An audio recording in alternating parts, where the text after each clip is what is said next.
Bonjour, chers abonnés ainsi que chers amis qui nous suivent toujours à travers Galsen Court. Comme j'ai souvent l'habitude de le dire, Galsen Court est une chaîne qui répond aux besoins de l'éducation.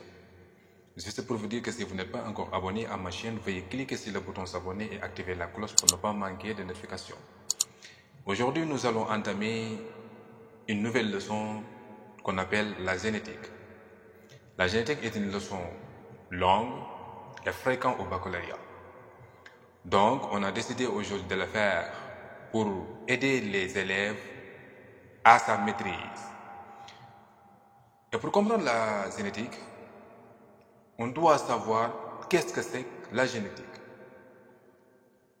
Et pour répondre à cette question, on peut dire tout simplement que la génétique est le domaine de la science qui traite de l'hérédité, c'est-à-dire la transmission des caractères d'un individu à ses descendants. Pour mieux comprendre la génétique, il est nécessaire de définir certains termes ou expressions, comme caractère, un allèle, génotype et en même temps phénotype. Maintenant, revenons juste à sa définition. On dit que c'est le domaine de la science qui traite de l'hérédité, c'est-à-dire la transmission des caractères d'un individu à ses descendants. Donc ici, on a l'expression caractère. Mais que signifie caractère? On peut dire que un caractère est un signe distinctif, une marque particulière d'un organisme. Exemple, quand on parle de la couleur, c'est un signe distinctif qui nous permet de distinguer soit l'animal, soit la couleur du pelage, la peau, soit la couleur des yeux. Donc, le caractère est un signe distinctif, une marque particulière d'un organisme. Exemple, la couleur. Quand on parle de la couleur, c'est un caractère. Quand on parle de la forme, c'est un caractère. Quand on parle de la présence ou l'absence d'une queue, de cornes, de la mélanine, etc., ça fait partie des caractères. Donc, retenez-vous bien, un caractère est un signe distinctif, une marque particulière d'un organisme. Exemple, la couleur, c'est les animaux. On parle là de la couleur du pelage, peau, des yeux, et c'est les végétaux. On parle de la couleur des fleurs, des fruits ou graines. Quand on parle de la couleur, ça nous indique tout simplement le caractère. Raison pour laquelle on dit le caractère est un signe distinctif, une marque particulière d'un organisme. Quand on parle aussi de la forme elle peut être ronde, ovale, longue, courte, lisse, rugueuse. Ça nous indique tout simplement que le caractère est un signe distinctif. Donc quand on parle de la couleur, la forme, la présence ou l'absence d'une queue, de cornes, de la mélanine, ça nous renseigne tout simplement le caractère. Donc retenez-vous bien que le caractère est un signe distinctif. La couleur, la forme, etc. Tout ça, ce sont des caractères. Revenons toujours sur sa définition. On a dit que c'est le domaine de la science qui traite de l'hérédité, c'est-à-dire la transmission des caractères. Juste pour vous rappeler le terme caractère. Donc, la transmission des caractères d'un individu à ses descendants. Donc, vous retenez très bien que, et vous comprenez que caractère ici désigne un signe distinctif, une marque particulière, c'est-à-dire la couleur, la forme. Si on croise par exemple un homme et une femme, il y aura des descendants. S'ils sont capables de produire, il y aura des descendants. Forcément, ces enfants-là, quand on parle de descendants, ce sont des enfants ici de ce couple. Donc forcément, les enfants auront des couleurs, soit noires, blanches, etc. Là, on a la couleur. Donc, c'est un caractère. La forme est un caractère. La présence ou l'absence d'une queue, de cornes, de la mélanine sont des caractères. Donc, ça renforce la définition de la génétique. Comme ça, vous comprenez très bien cette définition donnée à la génétique. Retenez-vous bien que donc, c'est le domaine de la science qui traite de l'hérédité, c'est-à-dire la transmission des caractères. Donc, vous comprenez très bien le caractère d'un individu à ses descendants. On parle aussi de gènes. On dit qu'un gène est une portion d'une molécule d'ADN ou chromosome. Molécule d'ADN. Vous avez fait la première S, donc vous comprenez très bien ce que veut dire ADN dans la leçon qu'on appelle la synthèse des protéines.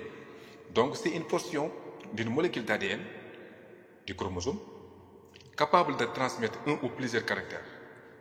Donc c'est le gène là qui est capable de transmettre un ou plusieurs caractères. Le gène n'est rien d'autre qu'une portion d'une molécule d'ADN capable de transmettre un ou plusieurs caractères. Donc les caractères là, que ce soit un ou plusieurs caractères, est donné par ce gène là. N'importe quel gène. On est d'accord. Donc les caractères là sont transmis par les gènes. C'est tout simplement ça. Donc retenez-vous bien de manière simple que c'est une portion d'une molécule capable de transmettre. C'est le gène qui transmet ces caractères-là. Donc, on peut avoir un ou plusieurs caractères. Exemple, le gène responsable de la couleur des yeux. Chaque homme a sa propre couleur de ses yeux. Il y a des yeux différents. D'accord? La couleur des yeux sont différents d'un individu à un autre. Donc, il y a des gènes qui sont responsables de la couleur de ses yeux. On est d'accord. Toujours la couleur revient, c'est un caractère. Qu'est-ce qui transmet ce caractère? C'est le gène, qui est tout simplement une portion d'ADN du chromosome. On continue. Après le gène, on a locus. Locus, c'est l'endroit où se trouve placé un gène sur son chromosome. C'est l'endroit où se trouve placé un gène sur son chromosome.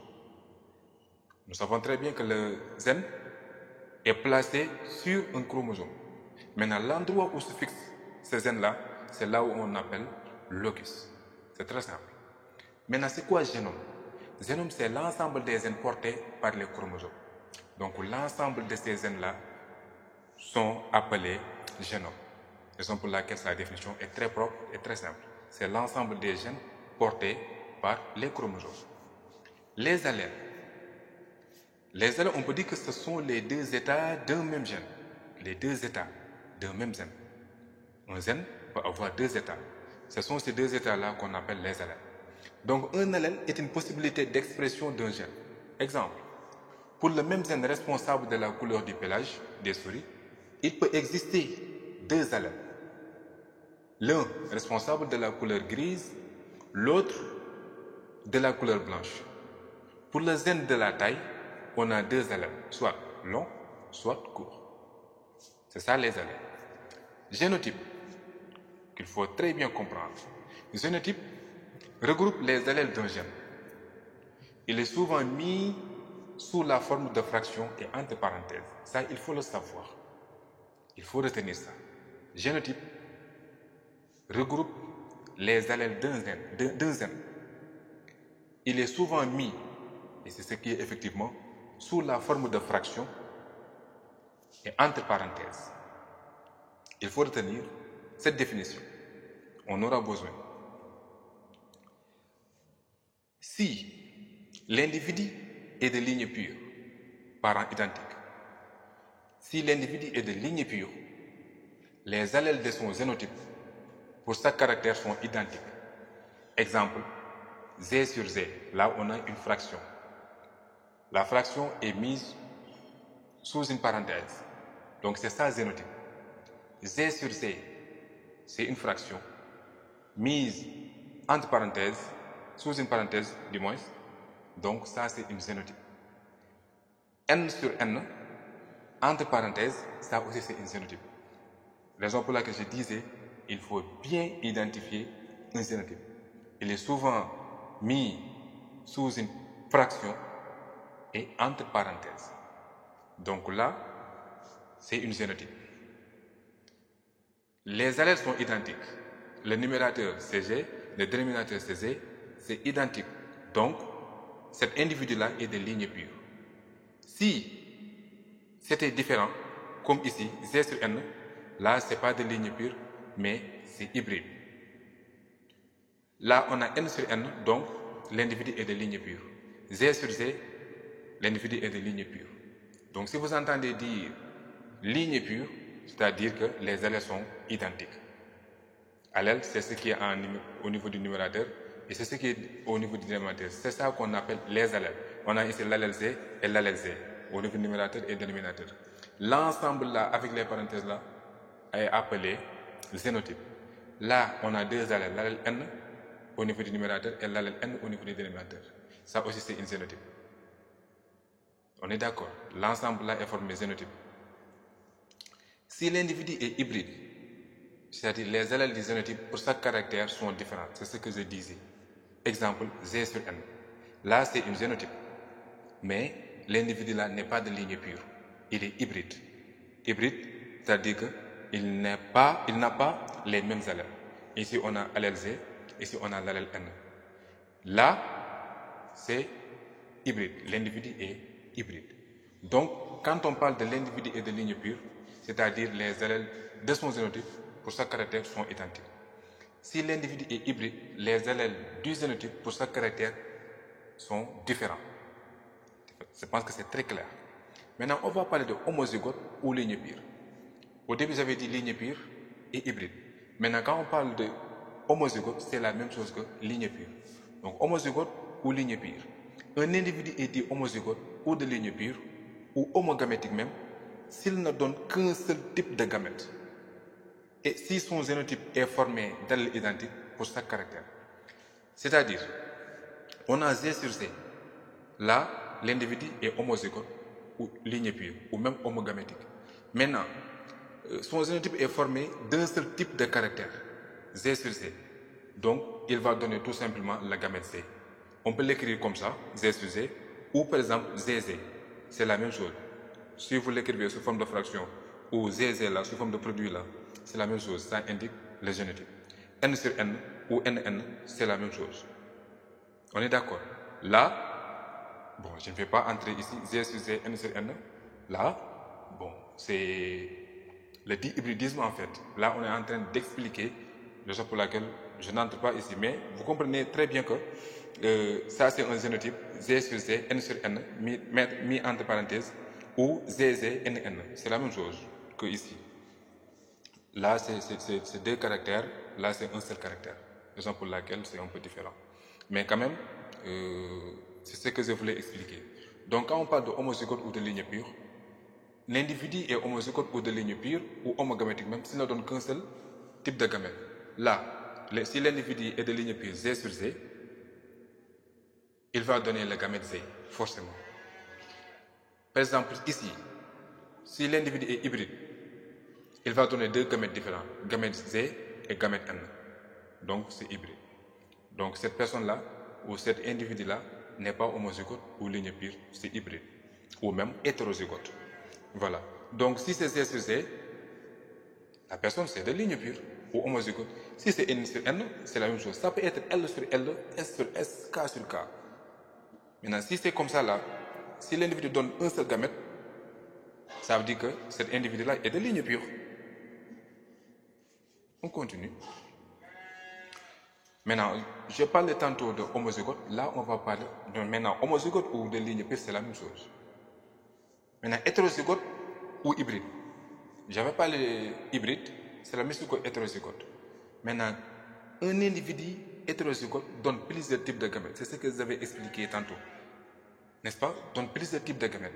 Il est également dit hétérogamétique ou hybride. Exemple, si les génotypes, les allèles de son génotype sont différents, c'est-à-dire Z, par exemple Z sur N, là, il va donner deux gamètes différents, gamète Z et gamète N. Et ainsi de suite. Gamète Z, B, L, N, ça c'est différent. Donc, l'individu est hybride. Il n'est pas de ligne pure, mais hybride ou hétérozygote ou hétérogamétique. C'est-à-dire, il ne va pas donner un seul type de gamète. Là, par exemple, si cette personne, si le génotype de cet individu-là est de Z sur N, il y aura forcément deux gamètes différents, le gamète Z et le gamète N. Si c'était Z sur N, on aura un seul type de gamète. Si c'était par exemple Z sur Z, on aura un seul type de gamète, c'est le gamète Z. Donc cette personne-là sera de ligne pure ou homozygote. Mais là, c'est une personne hybride ou hétérogamétique, hétérozygote. Donc les allèles là sont différents. Z sur N, on aura deux gamètes. gamète Z et gamète N. Maintenant, les phénotypes. J'avais expliqué ce que veut dire le génotype. Le génotype, c'est ce qu'on a mis entre parenthèses. Comme là, tout simplement, c'est le génotype. N sur N, entre parenthèses là, c'est ça le génotype. Maintenant, le phénotype, c'est ce qu'on a mis entre crochets. C'est l'aspect apparent d'un caractère. Le phénotype est entre crochets. Exemple, Z sur Z donne Z, c'est Z là qu'on a mis entre crochets. Donc ce Z là, le Z sur Z qu'on a mis entre parenthèses, c'est le génotype. Maintenant, le phénotype est toujours mis entre crochets. Le phénotype Z sur Z, entre parenthèses, autant pour moi, le génotype Z sur Z, entre parenthèses, le phénotype est ce qu'on a mis entre crochets. Donc le génotype est différent de phénotype. Le génotype est souvent mis sous une fraction et dans une parenthèse. Le phénotype est entre crochets, toujours entre crochets. On est d'accord? Le phénotype est entre crochets, toujours. Donc, en quelque sorte, c'est ça. Les génotypes sous forme de fraction, de manière générale, ou sous forme de produit, entre parenthèses. Le phénotype est toujours entre crochets. Là, pourquoi ici, par exemple, le N sur N, on a le phénotype N?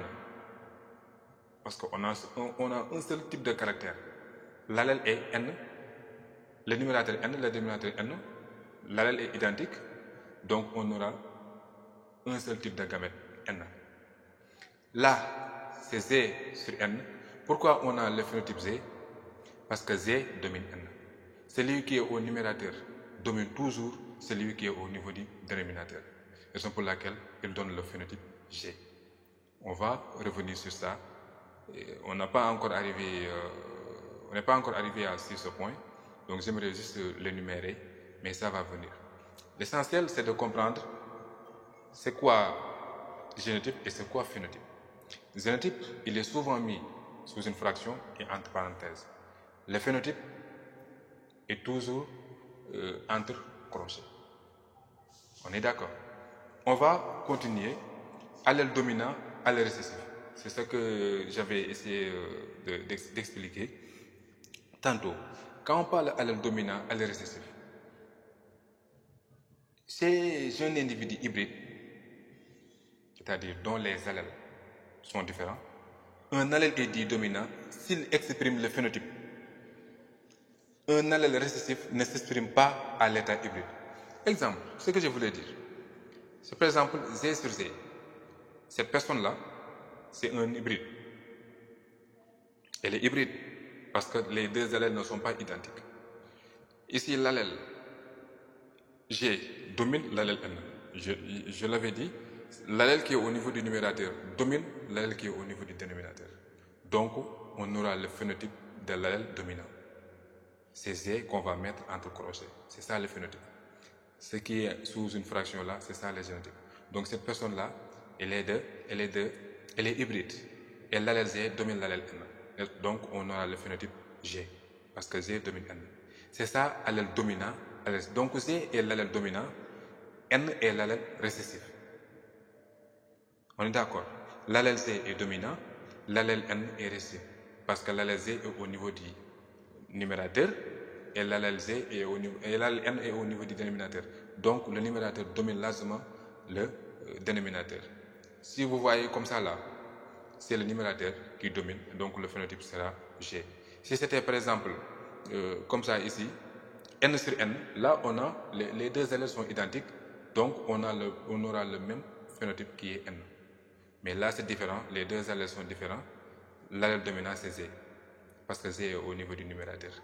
Ici, la personne, elle est de ligne pure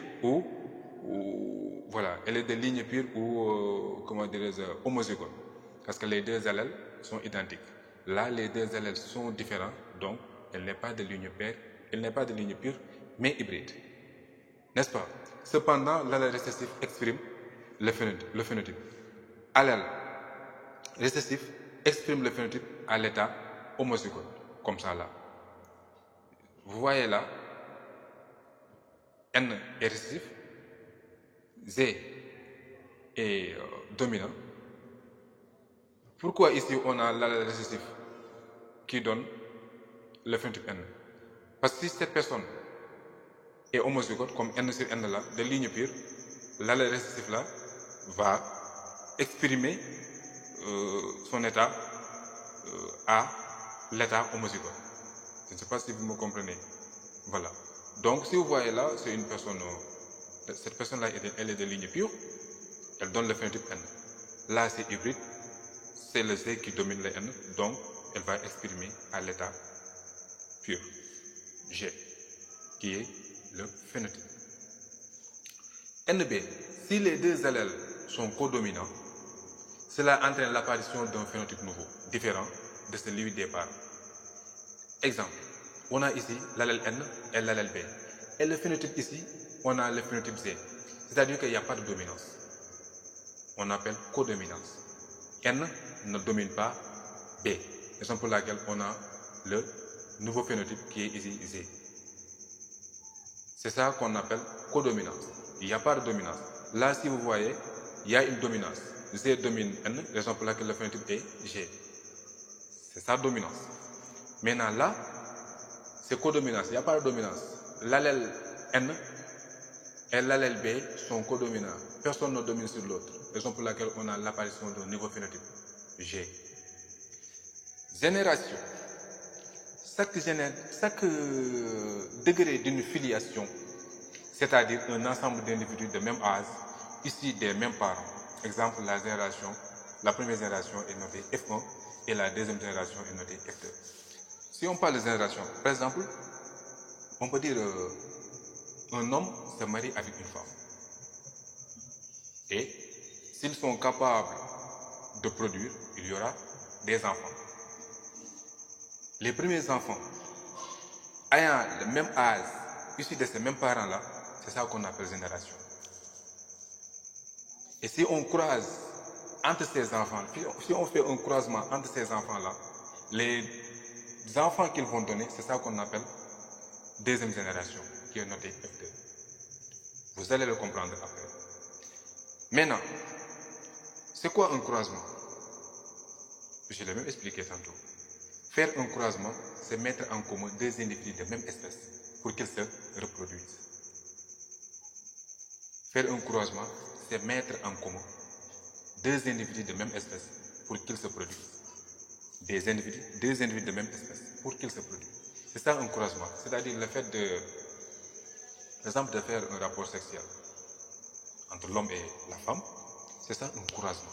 C'est le fait de croiser pour que les deux puissent avoir des enfants. C'est ça qu'on appelle croisement. Et c'est la fin de la première partie. Donc, si vous n'êtes pas encore abonné à ma chaîne, veuillez cliquer sur le bouton s'abonner et activer la cloche pour ne pas manquer de notifications. Vous aurez le lien de la deuxième partie au niveau de la description.